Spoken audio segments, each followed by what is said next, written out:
भगवान ब्रह्मा के प्रश्न और भगवान विष्णु का अद्वितीय उत्तर। एक समय की बात है, ब्रह्मा जी ने ब्रह्मांड की सृजनात्मक शक्ति को लेकर अपने मित्र विष्णु जी से एक महत्वपूर्ण प्रश्न पूछा। ब्रह्मा जी के मन में एक गहरा सवाल था जिसका उत्तर वह सीधे विष्णु जी से जानना चाहते थे। ब्रह्मा जी, हे विष्णु जी, ब्रह्मांड का सृजनात्मक शक्ति होने के बावजूद मैं ये समझ नहीं पा रहा हूँ कि जीवों का जीवन क्यों इस कठिनाइयों और परिश्रम के साथ भरा होता है। क्या ये सब कुछ किसी विशेष कारण के लिए हो रहा है? विष्णु जी मुस्कराए। ब्रह्मा जी, ये सवाल बहुत ही महत्वपूर्ण है। इसका उत्तर समझाने के लिए मुझे एक कहानी सुनानी होगी। ब्रह्मा जी ने तैयारी से कहानी का इंतजार किया। बहुत समय पहले की बात है। एक गांव में एक गरीब लड़का नामक कृष्ण रहता था। वह गरीब था, लेकिन उसका मन धर्म और सेवा की ओर था। वह हर दिन अपने समय का एक बड़ा हिस्सा मंदिर में भगवान की पूजा करने में बिताता था। वह यह मानता था कि सब कुछ भगवान की इच्छा के अनुसार होता है और उसका कर्म ही उसके भविष्य का निर्धारण करता है। एक दिन कृष्ण गांव के बड़े पंडित से मिलने गया और उससे एक सवाल पूछा।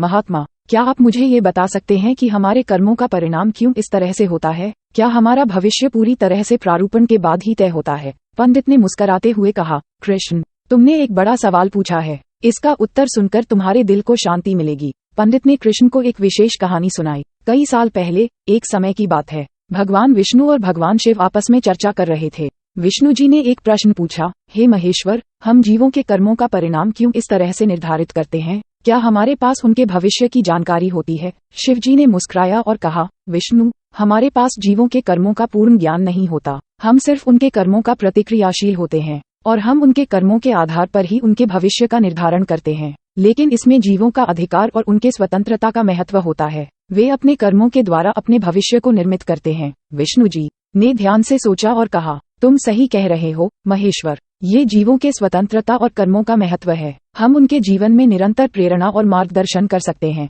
लेकिन हम उनके लिए उनके कर्मों का परिणाम नहीं निर्धारित कर सकते। इस कहानी के बाद पंडित ने कृष्ण से कहा, कृष्ण, ये कहानी हमें ये शिक्षा देती है कि हम अपने कर्मों के साथ सही दिशा में काम करें और भगवान की इच्छा के अनुसार उन्हें स्वीकार करें। हमारे कर्म हमारे भविष्य को निर्मित करते हैं और हमें उनके साथ सही तरीके से निर्देशन करना चाहिए। कृष्ण ने पंडित की बातों को गहराई से समझ लिया और उसने अपने कर्मों को और भगवान की इच्छा को पूरी श्रद्धा और समर्पण के साथ स्वीकार किया। ब्रह्मा जी ने मुद्रा जात की और कहा, कृष्ण, तुमने इस कहानी से यह सीखा कि हमारे कर्म हमारे भविष्य को निर्मित करते हैं और हमें उनके साथ सही दिशा में काम करना चाहिए। हमें भगवान की इच्छा को समझना और स्वीकार करना चाहिए। कृष्ण ने धन्यवाद किया और उसने ये समझ लिया कि हर किसी के कर्म और उनके स्वतंत्रता का महत्व होता है। वह अपने कर्मों को सच्ची भक्ति और समर्पण के साथ किया और खुद के भविष्य का निर्माण किया।